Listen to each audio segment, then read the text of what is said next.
Nayla et Monde Magique. Dans la cour de l'école, une petite fille nommée Nayla aimait jouer près d'un grand arbre aux racines entremêlées.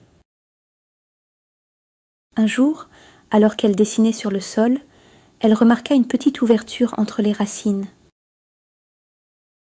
Curieuse, elle s'en approcha et passa doucement sa main à l'intérieur.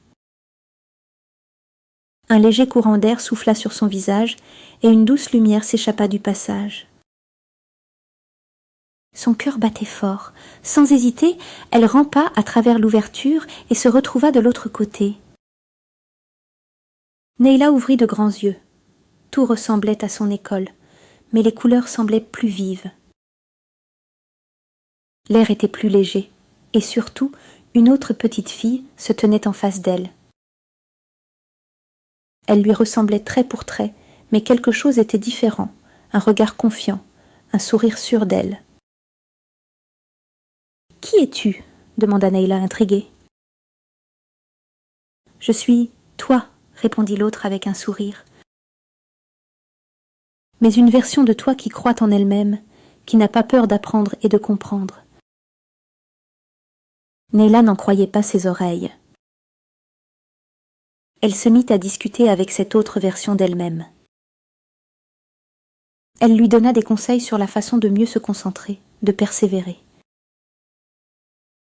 Même quand une leçon semblait difficile, et surtout de se dire des mots gentils et encourageants. Il suffit de croire en toi, Nayla. Dis-toi que tu es capable, et tu le seras. Après un long moment, Nayla sentit que l'heure de la récréation touchait à sa fin. Elle remercia son double et traversa de nouveau le passage secret.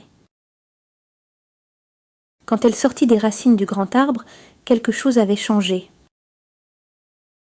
À l'école, elle comprenait mieux les exercices, elle avait plus de facilité à retenir ses leçons. Comme si une magie l'avait touchée. Mais en repassant devant l'arbre, elle remarqua que l'ouverture avait disparu. Elle baissa les yeux et vit son propre reflet dans une flaque d'eau. Alors elle comprit, il n'y avait jamais eu de monde magique. Il n'y avait eu qu'elle et la force de ses pensées. Elle s'était simplement parlé avec bienveillance, s'était encouragée. C'est ainsi qu'elle s'était améliorée.